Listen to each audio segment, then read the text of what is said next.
जवीस जिन और मौलवी की कहानी। एक छोटे से गांव में एक मौलवी साहब नात रहते थे जो बहुत ही कट्टर विचारों के थे। वे हमेशा लोगों को डराते धमकाते रहते कि अगर वे उनकी बात नहीं मानेंगे तो हायू जिन्नात उन्हें सजा देंगे। गांव के लोग उनसे डरते थे और हर बात में उनकी सुनते थे। एक दिन गांव में एक नया लड़का आया जिसका नाम जिन्नात था। वह बहुत ही समझदार और निडर था। जब उसने देखा कि मौलवी साहब लोगों को झूठे डर दिखाकर अपना फायदा उठा रहे हैं तो उसने एक योजना बनाई। जिन्न का भेष धारण करना। जिन्न ने एक दिन रात के अंधेरे में मौलवी साहब के घर के पास जाकर अजीब आवाजें और निकालनी शुरू की।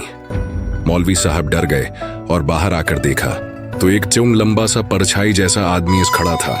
जिन्न ने गहरी आवाज में कहा, मौलवी साहब, मैं एक जिन्न हूं। तुम लोगों को झूठे डर दिखाते हो, इसलिए मैं तुम्हें सजा देने आया हूं।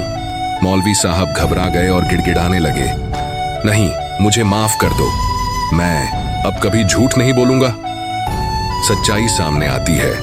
तभी जिन्न ने अपना भेष हटाया और कहा, देखो मौलवी साहब, आप लोगों को जिन्न भूत के नाम से डराते हैं, लेकिन असली जिन्न तो आपके अंदर का झूठ और पाखंड है।